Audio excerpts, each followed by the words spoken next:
you write a lot about equity and equality and, the racism that is found a lot of times. You have a piece about the share of Black employees in senior U.S. finance roles, and how there's not a lot of representation. What do Right. you think is the best way, from a journalistic standpoint? Because you're using your power differently to bring light to these things. But on the other side of that, as you're writing, you also, I know, have some opinions. What are your thoughts about how we can move differently or better to get some results? I think the most important thing for us to realize right now is that everything we have been doing isn't working. In that piece that you mentioned, we studied data from over 100 financial firms over the course of a decade, ending in 2018. And we found that there was, actually no progress for Black people in finance. Actually, there was negative progress. And so it shows that a lot of the things that companies have been doing, whether it's, having at least two people of color, on the short list for every job, or doing training things or doing mentorship programs, all of these things that sound really great aren't working. And so I think it's really important for us to go back to the drawing board and think about what actually, are people facing when they're trying to get, senior jobs, and why aren't they making it there? How did you get here again? What's your backstory, Taylor? What Um, you said you wanted so to go into politics, but I where are you did. from and how did you get here? I grew up in Tennessee, and I, got into journalism in college. I went to NYU, did a bunch of internships there, ended up graduating with an offer from Business Insider, where I studied wealth. So I was writing, stories essentially about billionaires and how they manage their money and how they spend their money every single day. And then I, was thinking, like, this is really interesting, and I'm interested in it, but it's not really changing people's lives. And so, last summer after George Floyd was murdered, a lot of news organizations, including the FT, really sat back and said, we failed Black America. We haven't done a good enough job, covering the issues that we face as Black Americans. So, they devised this role to kind of fix that when it comes to the job market. And I was lucky enough to be selected to do it. So, so where do you actually see the job market going in a post-COVID world right now? What are the big, tectonic shifts that you anticipate, not just in the short term, but really trends that you think will stick around for the long term? Well, I think the biggest trend is that, it's going to become a lot more competitive at what we call the bottom of the labor market. So, we've seen a lot of small businesses, a lot of restaurants, and the service sector be really, really decimated. And I don't think that all those jobs are going to come back. I wouldn't be surprised if in 5 years, when hopefully the economy is back to normal, there's going to be a lot fewer opportunities for hourly work than before. The other big thing is I think people have realized that when push comes to shove, how little protection they have in the workforce. One good example of this is the union drive that's going on.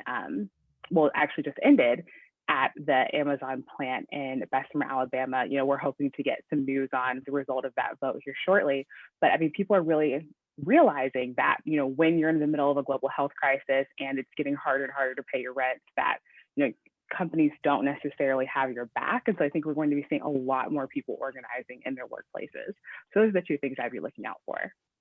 I actually wanted to talk to you about what was happening in Bessemer because, Black people have had a very complicated relationship with unionizing. I think of the Pullman porters and A. Philip Randolph. That was super important for building not just a Black middle class, but also some semblance of Black power in this country because those unions had the ability to change laws. But then so many of the unions, particularly up north, didn't even allow Black people in them. I worked at the Daily News when we went on strike, the Tribune Company, and I was like, wait a minute, I'm going to strike for printers and pressmen that have no Black members. Huh. Yeah, that's complicated, right? And, there was a lot of pressure to support them. And I was like, yeah, but no. And so now we're looking at Amazon, which I think is at an inflection point for them. They've really will have to look in the mirror and determine what kind of company they're going to be for the future. This is a big deal. How do you think it's going to go? I mean, I think it's going to be, at this point, it still looks like it is too close to say. The National Labor Relations Board is actually counting the ballots on Zoom right now. So I will catch back up with them shortly. But I mean, at this moment, it's really close. I think that, I think if to put it in perspective, that this drive is something that is absolutely unprecedented. No group of workers has ever gotten this close to forming a union in an Amazon facility in the United States as this group in Bessemer has. And I think it's really important to say that these workers, I believe the unit is something like 80% Black. And so for them, this is really a civil rights issue, especially in the moment that we're in right now, as we've seen so much more energy around Black Lives Matter. We're in the middle of a pandemic that has been very, very unequal in who it kills and who it affects. So I think the future of labor organizing is really going to be in the hands of Black America. And we'll see how it goes. But I think just the fact that they even got to the point where they held a vote is a huge win for the labor movement. And I don't think that their impact and their legacy will be hampered at all if it doesn't go their way. Taylor, if we pivot a little bit to kind of like the office workers now, how do you see the work from home culture changing? I think a lot of people, are under this false impression that everyone's going to be able to work from home forever from now on.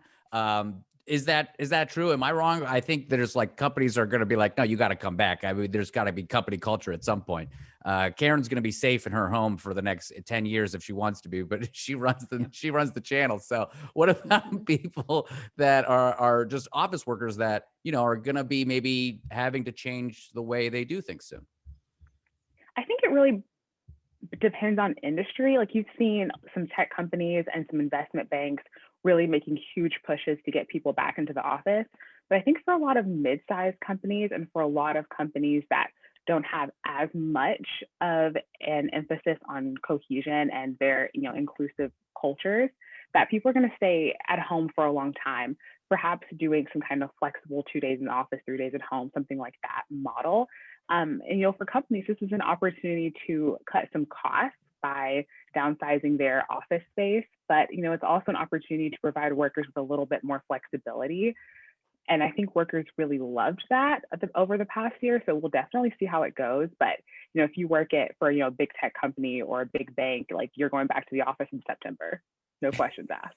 Yeah. But didn't they, weren't there several reports that talked about productivity being up with people having the ability to be able to, they were working longer, actually doing more work from home than they were in the office. And office culture, since we're talking about, equality and racism, office culture for Black people is a added burden, even though there was this story that came out that said that people on Zoom are experiencing microaggressions around how they look and having people make comments about their homes and their hair and things.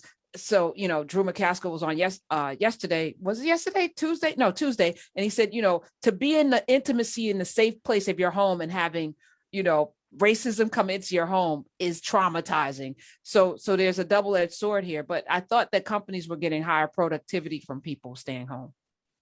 I think some people are, but I've also read a lot of really troubling statistics about burnout and how when you don't have that delineation between your workspace and your home space, that it can be a lot harder to just get out of bed in the morning. It can be a lot harder to get things done.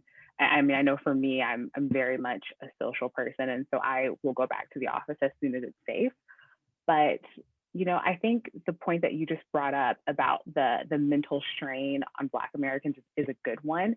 I mean, the microaggressions and all those things, on some level, we are used to coping with that because those things absolutely happen in the office. And, for some people I've spoken to, they really like that they can, set up their perfect Zoom background and present themselves the way that they want to, but be comfortable in between meetings while they're just sending emails.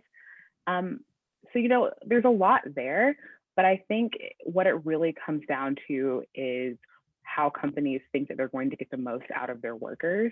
And I think that's going to be different for every company. We'll see how that plays out. 866-801-8255. Taylor Nicole Rogers is here, and you can follow her at Taylor N for Nicole Rogers